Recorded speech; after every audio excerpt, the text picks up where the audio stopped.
ये लोग जरूर करते हैं विदेश की सैर। इन ग्रहों से मिलती है विदेश में पीआर।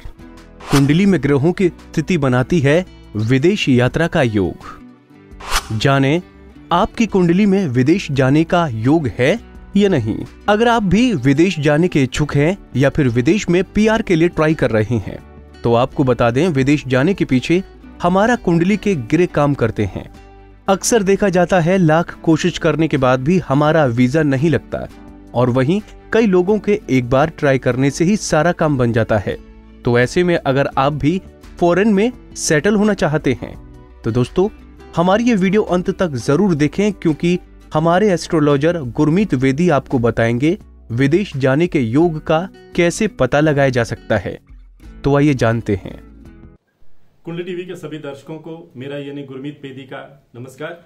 हम में से बहुत से लोग विदेश जाने के इच्छुक रहते हैं। पढ़ाई के सिलसिले में विद्यार्थी विदेश जाना चाहते हैं और वहीं जॉब करना चाहते हैं। बहुत से लोग अच्छे जीवन यापन के लिए विदेश जाना चाहते हैं। कामकाज के सिलसिले में बहुत से लोग विदेश जाना चाहते हैं और बहुत से लोग विदेश की नागरिकता लेने के इच्छुक रहते हैं। वहाँ की पीआरशिप लेने के उतावले रहते हैं, उसके लिए प्रयत्नरत रहते हैं। और बहुत से लोग विदेश जाने के चक्कर में ट्रैवल एजेंटों के हाथों लुटते भी देखे गए हैं। अपनी कीमती कमाई वे ट्रैवल एजेंटों के हाथों गंवा बैठते हैं और धोखा खाते हैं, लेकिन फिर भी विदेश जाने की लोगों की ललक बढ़ती ही जाती है। मैं आज की इस पोस्ट में कुंडली टीवी के दर्शकों को ये बताना चाहूँगा कि हमारे ग्रहों में ही, जो कुंडली में हमारे ग्रह हैं, उसी से हमें पता चल जाता है कि क्या हम सचमुच में विदेश जा पाएंगे या नहीं, क्या हम सचमुच में विदेश सेटल हो पाएंगे या नहीं, क्या हमारा विदेश में नागरिकता लेने का सपना साकार हो पाएगा या नहीं। मैं कुंडली टीवी के दर्शकों को बताना चाहूँगा कि कुंडली में 12 भाव होते हैं और जो 12वां भाव है उसका संबंध विदेश और विदेश यात्रा से जोड़ा जाता है। चंद्रमा को विदेश यात्रा का नैसर्गिक कारक माना गया है। कुंडली का संबंध हमारी आजीविका को भी दिखाता है तथा शनि आजीविका का कारक होता है। विदेश यात्रा के लिए कुंडली का 12वां भाव, चंद्रमा, 10वां भाव और शनि की स्थिति का विशेष महत्व होता है। ज्योतिष शास्त्र में विदेश यात्रा की स्थिति को पाप ग्रहों यानी राहु, केतु, शनि और मंगल से भी जाना जाता है।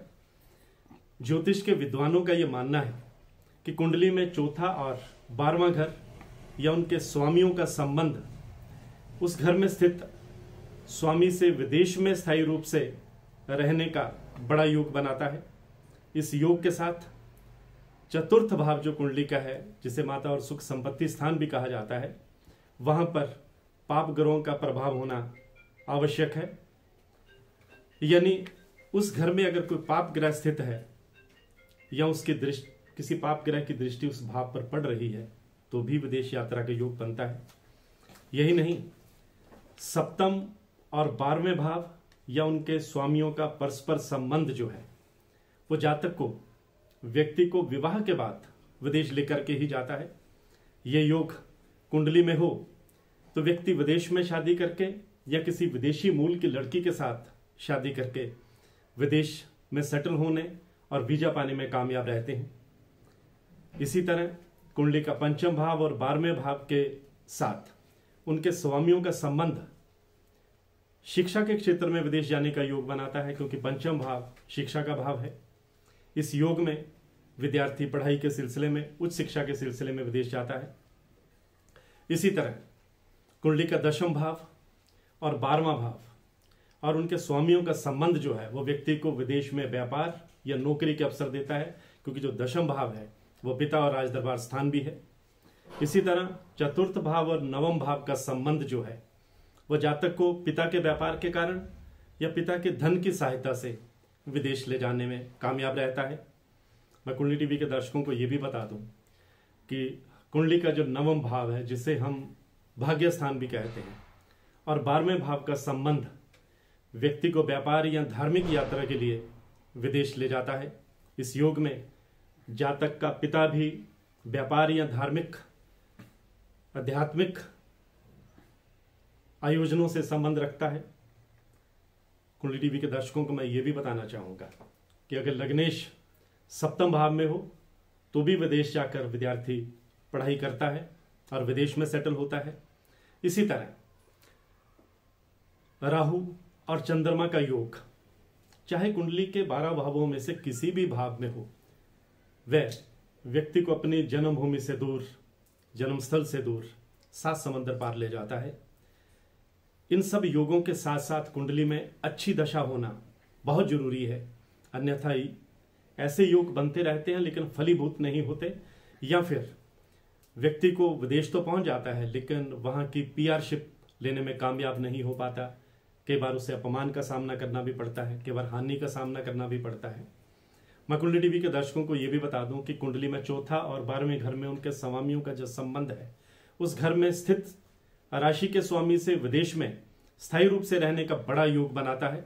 इस योग के साथ चतुर्थ भाव पर मैं पहले बता चुका हूं कि पाप ग्रहों का होना, प्रभाव होना बहुत जरूरी है। और जो कुंडली में अष्टम स्थान है, जिसे हम आयु स्थान भी कहते हैं, ये भाव समुद्री यात्राओं का प्रतीक भी होता है। और सप्तम एवं नवम भाव लंबी विदेश यात्राओं, विदेश में व्यापार, व्यवसाय और लंबी अवधि तक रहने का एक योग बनाता है। जातक यदि विदेश में अपना कोई कार्य करने की योजना बना रहे हैं, जो लोग विदेश जाना चाहते हैं, तो उन्हें किसी योग्य ज्योतिषी से, ज्योतिर्विज्ञानी से अपनी कुंडली का विश्लेषण जरूर करवा लेना चाहिए कि क्या सचमुच उनकी कुंडली में ग्रह उनके विदेश ले जाने के लिए अनुकूल हैं या नहीं है, या फिर किन्हीं उपायों की जरूरत है। आज की पोस्ट में बस इतना ही। मैं गुरमीत बेदी। इसी तरह की और भी जानकारी लेने के लिए हमारे चैनल को सब्सक्राइब करें और नई वीडियो की नोटिफिकेशन के लिए बेल आइकॉन दबाएं। अगर आप ये वीडियो फेसबुक पर देख रहे हैं तो वीडियो को लाइक और शेयर करें। साथ ही अपनी राय कमेंट बॉक्स में जरूर बताएं। धन्यवाद।